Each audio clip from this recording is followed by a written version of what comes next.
E aí, pessoal, tudo bem? Então vamos para a nossa aula número 2 do passo a passo dos honorários advocatícios. Então vamos ver qual será o nosso tópico de discussão. Vamos analisar então o artigo 85 do CPC, o seu parágrafo 2º. Esse parágrafo 2º aqui, ele fala a respeito dos honorários de sucumbência e não dos honorários convencionados. Nós já vimos qual é a diferença entre eles, né? Então aqui é os de sucumbência. Lembrando que os honorários convencionados são aqueles em que o próprio advogado ele vai lá e combina com o cliente, ele estipula para o cliente e segue-se a tabela da OAB como parâmetro. Aqui nós vamos falar a respeito dos honorários de sucumbência. Então o parágrafo 2º diz o seguinte: os honorários serão fixados entre o mínimo de 10% e o máximo de 20% sobre o valor da condenação, do proveito econômico obtido ou, não sendo possível mensurá-lo, sobre o valor atualizado da causa. Então, esse mínimo de 10 e máximo de 20, ele será utilizado aqui sempre em relação ao valor da causa, o proveito econômico obtido e, se não for possível nenhum dos dois, o valor da causa. Ou o valor atualizado da causa, né? Porque se demorar muito tempo, tem que ser o valor atualizado. E o que deve ser observado no momento de estipular o mínimo de 10% e o máximo de 20%? Deve-se analisar o grau de zelo do profissional, então o quanto que o advogado se dedicou para aquilo também, o quanto que ele foi técnico o bastante, o quanto que ele usou todo o conhecimento dele para buscar resolver aquele problema. O lugar de prestação do serviço, então se é uma capital, se é uma cidade do interior, se é uma cidade de tamanho médio, analisar qual que é a quantidade de processos. Então é uma coisa que também deve ser mensurada no momento de estipular os 10% ou 20%. Né? Então é uma variação que pode ser de 10% a 20%. Né? Não é ou 10% ou 20%. Então é o mínimo de 10% e o máximo de 20%. Além disso, no inciso 3º, nós temos aqui que é a natureza e a importância da causa. Então, a depender do que seja a natureza da causa, qual a importância, a relevância que a causa tem, ela pode ter uma fixação de honorários de forma diferenciada. E, por último aqui, o trabalho realizado pelo advogado e o tempo exigido para o seu serviço. Então, existem causas que elas são bem mais simples, né? Existem modelos que você só copia e cola, troca o nome do autor, às vezes o réu até o mesmo. Então, você não gasta muito tempo fazendo aquele processo. E o oposto também é verdadeiro quando nós temos situações em que existe uma demanda, às vezes que ela é uma coisa bem específica, ela demora às vezes dias, né, horas, dias, para pensar, para criar uma petição inicial que ela se adeque àquele caso e possa abarcar todos os fundamentos e direitos que o nosso cliente tem. Então, tudo isso deve ser levado em consideração quando nós estipulamos o valor da causa. Quando nós vamos ter os honorários fixados aqui, okay, de sucumbência. Nós temos aqui a cláusula quota litis. O que isso quer dizer, o que isso significa? Então, Tartucci e Delore, eles definem da seguinte forma. Cláusula quota litis significa que o advogado receberá honorários considerando a vantagem obtida pelo cliente pela força do processo. O que isso quer dizer? Que lá no final do processo, assim que sair o resultado do processo, é que o advogado vai receber seu dinheiro. Aqui não tem nada a ver com os honorários de sucumbência. Lembra que nós estávamos falando lá na nossa primeira aula que nós tínhamos 3 tipos de honorários. Os honorários convencionados, os honorários por arbitramento e os honorários de sucumbência. O artigo 85, parágrafo 2º do CPC, fala dos honorários de sucumbência.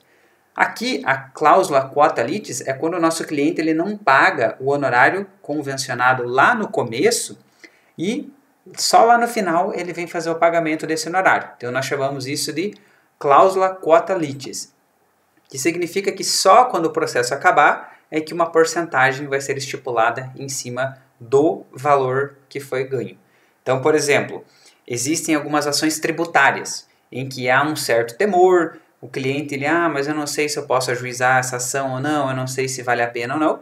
Normalmente, os advogados fazem o seguinte, eles entram com a ação, protocolam, dão entrada, e ao final do processo, se ganharem a ação, eles cobram uma porcentagem em cima, que aí normalmente é uma porcentagem maior, né, porque tem um risco maior. O advogado também assume o risco.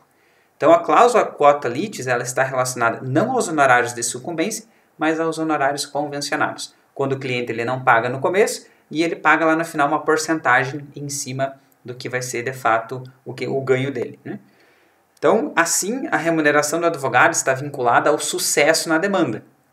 E o que isso gera? Gera um problema, porque vamos supor que ao final o advogado não venha ganhar. Ele trabalhou e no final a ação foi improcedente. O que acontece? Se tiver uma cláusula quota litis, ele vai acabar não recebendo pelo todo o trabalho que ele tem. Então, por isso que não se recomenda colocar isso, né? Existem situações, às vezes, quando, por exemplo, tá com o nome sujo, e de fato o advogado consegue verificar que é uma ação que, na maioria das vezes, isso dá certo, tudo bem, não tem nenhum problema fazer uma cláusula quota litis.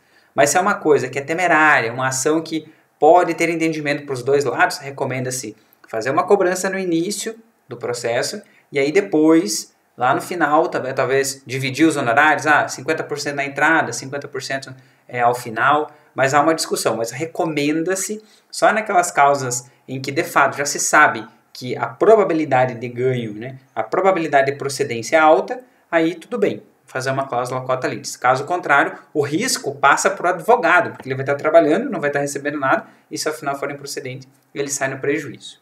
Okay? Então, só para finalizar aqui, o artigo 85 do CPC, parágrafo 2º, fala sobre os honorários sucumbenciais, e a cláusula quota litis fala a respeito dos honorários convencionados. O artigo 50 do Código de Ética e Disciplina, né, da Advocacia, ele diz aqui também que, na hipótese da adoção de cláusula quota litis, os honorários devem ser necessariamente representados por pecúnia. Então, se for adotada a cláusula quota litis, os honorários devem ser por meio de dinheiro.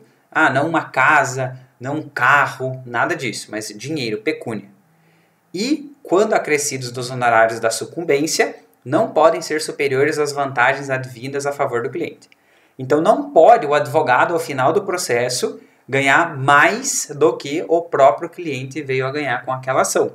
Então, vejamos aqui mais uma vez, que nós temos aqui a cláusula quota litis, que é ao final uma porcentagem do que o cliente ganhou, o advogado vai receber. Né? O cliente vai pagar ao advogado uma porcentagem do que o cliente ganhou.